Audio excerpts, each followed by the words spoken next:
नबी पाक सल्लल्लाहु अलैहि वसल्लम ने फरमाया कि अपने बच्चों की शादियां जो है ना वो अपने खानदान में करो। यानी अपने जानने वाले अपने जो बहन भाई है ना आपके, उनमें करो अपने बच्चों की शादियां। अब आगे फिर बताया क्यों करें, क्योंकि वो बच्चे आपकी आंखों के सामने बड़े हुए हैं। आपको पता है कि अगर किसी में कोई अच्छाई है या कोई बुराई है तो वो सभी आपके सामने है ना। अब गैरों के जो है अब उनको तो आप जानते नहीं है ज्यादा। अब उनमें क्या आदतें बुरी हैं क्या अच्छी है इसके बारे में भी आपको नहीं पता। अपने हैं वो तो आपकी आंखों के सामने है ना। अब ये डिटेल बताई। अब लोग फिर इस पे अमल नहीं कर रहे हैं, इसको फॉलो नहीं कर रहे हैं। लोग क्या कर रहे हैं, या आप क्या कर रहे हैं, आप साइंस की बात मान रहे हैं। साइंस क्या लेके आई फिर? साइंस ने बोला कि आप गैरों में करें। अब साइंस ने ऐसा क्यों बोला इसके बारे में भी आगे चल के बात करें। पहले नबी सल्लल्लाहु अलैहि वसल्लम ने जो फरमाया ना, जो हदीस है उसके ऊपर जरा डिस्कस करते हैं। अब नबी सल्लल्लाहु अलैहि वसल्लम ने ये फरमाया, अब इसकी आगे बरकत है। अब अगर आप नबी सल्लल्लाहु अलैहि वसल्लम की इस हदीस पे इस बात पे करेंगे, अपने बच्चों की शादियां अपने रिलेटिव में करेंगे, तो उससे ये एक तो ये है कि आपका रिश्ता मजबूत हो जाएगा। अगर कोई बचपन की तलक कलामियां हैं बहन भाइयों की, तो वो भी ऐसे से क्या हो जाएगी, खत्म हो जाएगी। खानदान में क्या हो जाएगी, एक किस्म की मजबूती आ जाएगी ना। खानदान क्या हो जाएगा, मजबूत हो जाएगा और अपने घर की बेटी अपने घर में रह जाएगी। और अगर आप खुशहाल हैं और आपकी बहन इतनी खुशहाल नहीं है, या आपका भाई अगर इतना खुशहाल नहीं है, तो चलो अगर आप उसकी बेटी अपने घर में ले आएंगे तो अपना ही खून है ना, अपना खून आसानियों में आ जाएगा। या अगर आप अपने भाई की बेटी ले आएंगे तो वो भी अपना खून आसानियों में आ जाएगा। इससे क्या होता है कि इससे प्यार ऊपर से रिश्ता बढ़ता है। मुसलमान क्या है, आपस में भाई भाई हैं। तो एज अ इंसानियत के नाते जो भाई भाई हैं, आप एज अ खून के रिश्ते में जो भाई भाई हैं आप उनका एहसास करें। अब लोग इसके ऊपर अमल नहीं कर रहे हैं ना, तो फिर बरकत नहीं आ रही है। बरकत देखिए, अब पहले बात तो ये है कि आप समझें कि बरकत क्या है। अब बरकत के बारे में भी बहुत सारे लोगों को पता नहीं है कि बरकत असल में है क्या। बरकत के बारे में एक थोड़ी सी मिसाल, एक थोड़ा सा एक वाकया आपके साथ शेयर करते हैं कि ग़ज़वा खंदक के दौरान ना, जब नबी सल्लल्लाहु अलैहि वसल्लम सहाबाए किराम के साथ खंदक की खुदाई कर रहे थे, एक सहाबिया नबी सल्लल्लाहु अलैहि वसल्लम के पास, उन्होंने कहा कि या रसूल अल्लाह, घर में खाना पका है, तो आप और अपने साथ आप दो चार सहाबा को ले और आ जाएं। आपने खाया नहीं है एक दो दिन से कुछ भी, तो घर में आ जाए, खाना पका हुआ, आप खाना करना। अब नबी सल्लल्लाहु अलैहि वसल्लम ने क्या किया कि वो सारे सहाबा को इकट्ठा किया। वो सहाबा तादाद में काफ़ी ज़्यादा थे, तो चले गए। अब जब गए तो अब जिन सहाबी ने नबी सल्लल्लाहु अलैहि वसल्लम को खाने की दावत दी थी, वो भी परेशान हो गए कि इतना तो खाना नहीं है जितने सहाबी आ गए हैं। फिर उन्होंने नबी सल्लल्लाहु अलैहि वसल्लम से इस बारे में डिस्कस की कि इतना तो खाना नहीं है। तो नबी सल्लल्लाहु अलैहि वसल्लम ने क्या किया, उन्होंने कहा कि खाना लेके आए, रोटियां लेके आए।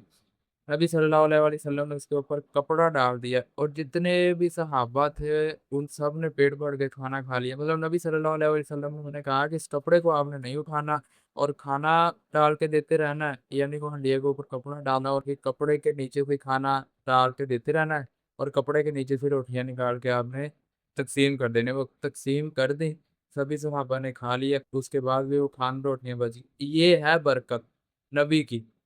अब नबी ने जो बातें की हैं उनकी भी बरकत इसी तरह है कि अगर आप नबी की बात पे अमल करते हैं तो आपकी ज़िंदगी में क्या आएगी, बरकत आएगी। आपके रोज़मर्रा कामों में क्या होगा कि वो अच्छे होने लग जाएंगे। अगर कोई मुश्किलात हैं तो आसानियों में चले जाएंगे। तो ये तो है बरकत। इसी तरह जो नबी सल्लल्लाहु अलैहि वसल्लम ने जो भी बात की है ना, उसकी बरकत है। अगर आप उस पे अमल नहीं करते हैं ना, फिर क्या है, फिर बरकत नहीं आएगी, ना रिश्तों के अंदर ना काम के अंदर। अब साइंस ने क्या किया, साइंस ने कुरान को, क्योंकि साइंस पहले तो समझेगी मुसलमानों की है ये जो उर्दू निसारा की साइंस जो इस्लामिक कंट्रियों में चल रही है, या अगर हम अपने पाकिस्तान की बात करें तो वो चल रही है जो हुद्दा निसारा। यानी ईसाई, इस टाइम का लोग पूरी दुनिया में सबसे ज्यादा है और पूरी दुनिया में कानून चल रहा है ईसाइयत का। और ईसाइयत की ही साइंस है। मुसलमान तो काफी कर रहे हैं, पाकिस्तान तो काफी कर रहा है, पाकिस्तान की अपनी साइंस है भी कोई नहीं। अब साइंस ने रिसर्च की, ईसाइयों ने कुरान के बारे में मुकम्मल रिसर्च की हुई उन्होंने। अब कुरान में जो जो चीज़ें हैं ना, वो मुसलमानों को उसके ऑपोजिट चीज़ ला के देते हैं और मुसलमान उसके पीछे चल पड़ते हैं। और वो कहते हैं, ईसाई भी यही है कि ये साइंस ने नई चीज़ दरियाफ्त की। अब उन्होंने कहा जी कि अगर आप अपने बच्चों की शादियाँ करते हैं ना अपने ख़ानदान में, तो आपके ख़ानदान में है बीमारी। अब उस बीमारी से क्या होगा कि वो बीमारी मज़ीद बढ़ जाएगी। तो इसलिए आप वाहिद करें तो बीमारी क्या होगी, कंट्रोल हो जाएगी।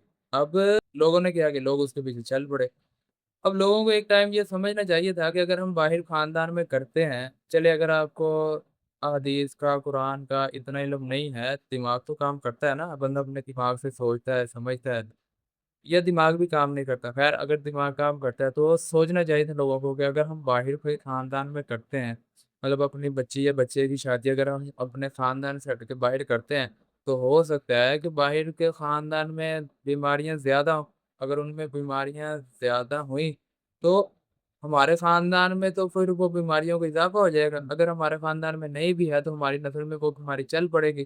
مطلب اگر آپ نے اپنے خاندان سے باہر کسی لڑکی کے ساتھ اپنے لڑکے کی شادی کر دی اور لڑکی کے خاندان والوں میں ایک بیماری خاندانی چلتی آ رہی ہے، آپ کو اس کے بارے میں علم نہیں، نہ ہی انہوں نے بتایا، کیونکہ باہر اتنی زیادہ اگر جب آپ رشتہ کرتے تو اتنی زیادہ گہرائی سے لوگ باتیں نہیں پوچھتے اور نہ ہی لوگ پوچھنے کی زحمت کرتے ہیں۔ اب وہ خاندانی بیماری لڑکی میں تھی، آگے پھر آپ کا بچہ ہوا، بچہ تو آپ کی نسل کا ہی ہے نا، بیٹا تو آپ کا ہے، پھر آپ کا پھر وہ بیماری کیا آ گئی، آپ کی نسل میں ٹرانسفر ہو گئی اور پھر آپ کے خاندان میں چل پڑی، آپ تو پھر نئی بیماری کا شکار ہو گئے نا۔ پھر سائنس نے تو یہ نہیں بتائی اور ماشاءاللہ پھر لوگوں نے یہ سوچی بھی نہیں، پھر وہ سائنس کے پیچھے چلے۔ ابھی دوبارہ پھر سائنس آ گئی ہے اسی گھوم آگے اسی بات پہ جس کے بارے میں نبی نے فرمایا تھا۔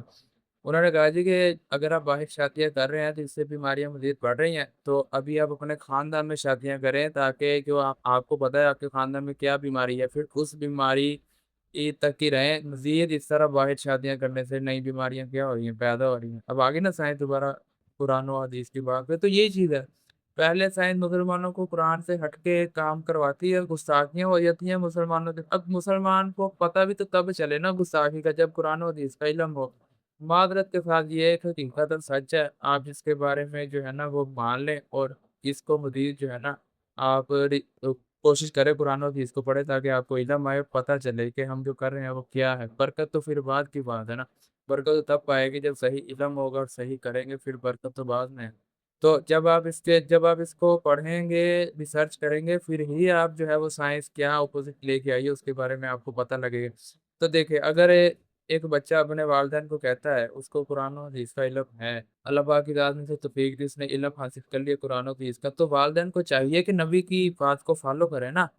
یہ تو نہیں ہے کہ بس نمازیں پڑھی جائیں، قرآن پاک پڑھی جائیں، نبی کی بات کو نعوذ باللہ نظر انداز کری جائیں۔ اگر آپ کو بچہ کہہ رہا ہے کہ نبی نے فرمایا کہ اپنے خاندان میں کریں تو آپ اپنے خاندان میں کر دیں، یہ بھی اگر وہ نہیں کہہ رہا کہ پسند کی نہ کریں، خاندان میں کر دیں، نبی کی بات کو فالو کریں تاکہ برکت ہے نبی کی بات کی۔ اب وہ کہہ رہا پھر آپ کر دیں، آپ پھر کر نہیں رہے ہیں، پھر آپ کہہ رہے ہیں کہ بچہ گستاخ ہے۔